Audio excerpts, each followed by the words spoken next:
నేను ఒక బిల్డింగ్ కూల్చడం కన్నా ఇప్పుడు మొన్న ఎవరో నేను చూస్తున్నాను ఎక్కడ సోషల్ మీడియాలో ఏం చేస్తారు, అక్కడికి వెళ్ళి ఏదో రోడ్డు షేడ్ ఇప్పుడు రేకుల షెడ్లు కూలుస్తున్నారు, లేదా ఇది చేస్తున్నారు, బిల్డింగ్లు కూల్చట్లేదు.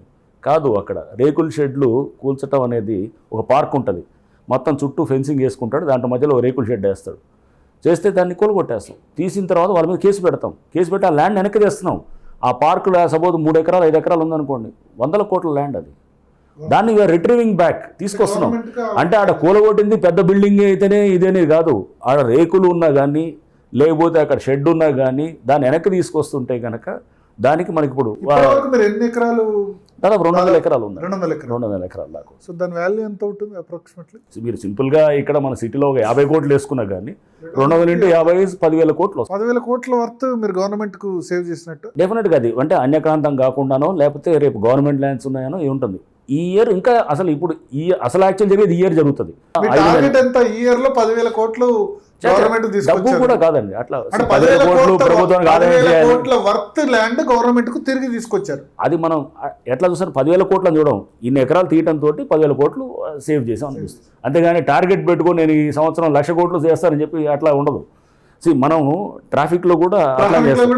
ట్రాఫిక్లో ఏం చేస్తారు, మీరు చలాన్లు మీ జీతాలంతా దాని మీద నడుస్తారు అంటారు, అలా కాదు. ట్రాఫిక్లో ఏం చేస్తారు, ఈ ఏరియాలో మనం రేపు యాక్సిడెంట్ జరగకూడదు, డిసిప్లిన్డ్గా రావాలి, ఓవర్ స్పీడింగ్ కేసెస్ ఉండకూడదు, ఇక్కడ యాక్సిడెంట్స్ ఎక్కువ అవుతున్నాయి. సో దానికి ఏం చేస్తారు, చలాన్ ఈజ్ ఒక మెకానిజం అంతే. ఫైనల్గా చలాన్ వేయడంతో మనకు రిజల్ట్ అనేది కాదు, నువ్వు యాక్సిడెంట్స్ లేకుండా చేసావు లేదా, ఆ రోడ్లో ఆ స్ట్రెచ్లో నువ్వు ఈ సంవత్సరం యాక్సిడెంట్ లేకుండా చేసావు, అది పరీక్ష అనమాట మాకు. అంతేగాని ఆ ఏరియాలో ఎన్ని చలాన్లు వేసావు అనేది అది కాదు, రిజల్ట్ ఏం చేసావు నువ్వు. ఇక్కడ కూడా అంతే, రేపు రిజల్ట్ ఇటువంటి పోస్టింగ్లు వస్తున్నాయి ట్రాఫిక్ దానిలో కూడా అంటే డెఫినెట్గా ఏంటంటే పర్ఫామ్ చేయడానికి ఉండేటువంటి పోస్టులు అండి. అండ్ పనిష్మెంట్ అనుకుంటారు కానీ మీరు దానిలో కూడా నేను చాలా హ్యాపీగా ఫీల్ అయ్యాను. నా పోస్టు నేను దాదాపు 4.5 ఏళ్ళు పనిచేశాను ట్రాఫిక్లో, 3.5 ఏళ్ళు యాజ్ డీసీపీగా, 1 ఇయర్ యాజ్ జాయింట్ సిపిగా ఉన్నా. సో చాలా ఎంజాయ్ చేసేవాడినా ట్రాఫిక్ పోస్ట్ను కూడా, ఎందుకంటే దాంట్లో చాలా నిజంగా మనం పబ్లిక్ని ఎవరికన్నా టచ్ చేయాలనుకుంటే కనుక చాలా మందికి ఇష్టం ఉండదు ట్రాఫిక్ అంటే, రోడ్డు మీదనే ఉండాలి, ఒక్కొక్కళ్ళ పర్సెప్షన్ కూర్చోవాలి తప్ప ఈ రోడ్డు మీద అలాని కాదు, ముఖ్యమంత్రి వచ్చినా బయటకు వచ్చినా అలాని కాదు. అంటే ఒక్కొక్కరికి యాప్టిట్యూడ్ ఉండాలండి, ఇష్టం అనేది ఉండాలి. ఉద్యోగం చేసే దాంట్లో ఆ ఇష్టం ఉంటేనే వస్తుంది అనమాట. సో నాకు ఐ హ్యావ్ సమ్ ఆ bent of mind, traffic duties అనేది సమ్ ఐ లైక్ ఆ type of nature of duties. దాన్ని మనం ఇమీడియట్గా ఇంపాక్ట్ తీసుకురావచ్చు పబ్లిక్లో. మేము జూబ్లీ హిల్స్ డైవర్షన్ చేసాము అక్కడ, ఏది అప్పటిదాకా చాలా భయంకరమైన ట్రాఫిక్ జామ్ అయ్యేది మొత్తం ఆ స్ట్రెచ్ అంతా. కేబీఆర్ చుట్టూ కూడా ఎస్పెషలీ ఫిల్మ్ నగర్ దగ్గర మీరు అదంతా మొత్తం జామ్ అయ్యేది అప్పటిదాకా. ఏది మన ఏది అప్పుడు హాస్పిటల్ దగ్గర నుంచి ఇంకా ఏమయ్యేదంటే అప్పుడు ఈ మధ్యలో చాలా సిగ్నల్స్ ఉండేవి.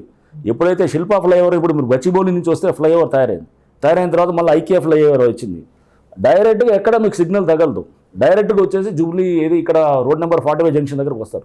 అప్పుడు ఇంకా మేము ఫ్లైఓవర్ ఇంకా 3 రోజులు ఓపెన్ చేస్తున్నారు అనగా శిల్పల ఫ్లైఓవర్, అప్పుడు ఇది స్టార్ట్ చేసి, ఎందుకంటే అది ఓపెన్ అయిందంటే కనుక ఫ్లైఓవర్ అక్కడ నాకు ఇదే మన TV5 నుంచి మన వీరు ఉన్నారు కదా, వారు మన చైర్మన్ గారు ఉన్నారు కదా, మన నాయుడు గారు, అప్పుడు ఆయన ఒకసారి ఆయన ఫోన్ చేశారు, ఏమంటే ఇక్కడ గచ్చిబౌలిలో వెళ్తే 7 మినిట్స్లో వచ్చేస్తున్నాం అండి ఇక్కడికని చెప్పినాను. అంటే అరే నాకు అలర్ట్ అయిందనమాట, అరే ఇది అంటే 7 మినిట్స్లో వస్తున్నారంటే ఇక్కడికి వచ్చి ఇక్కడ క్యూయింగ్ టైం ఎక్కువ అయిపోద్ది. అంటే నువ్వు అక్కడి నుంచి ఇక్కడికి మధ్యలో అన్ని చోట్ల హోల్డ్ చేసేటటువంటి పాకెట్స్ ఆగిపోతాయి. డైరెక్ట్గా అక్కడ గచ్చిబౌలి దగ్గర ఫ్లైఓవర్ ఎక్కిన తర్వాత మళ్ళీ దిగేది ఇక్కడే దిగుతాం అనమాట. అంటే మధ్యలో అన్ని ఫ్లైఓవర్స్ ఉంటాయి, ఎక్కుతూ వచ్చేస్తుంటాం, ఎక్కడ సిగ్నల్స్ తగలదు. డైరెక్ట్గా ఈ 45 జంక్షన్కి వచ్చాం అనుకోండి, మొత్తం రేపు ఏమైందంటే అదంతా ఓపెన్ అయితే ఈ బ్రిడ్జ్ ఉంది కదా మనకి,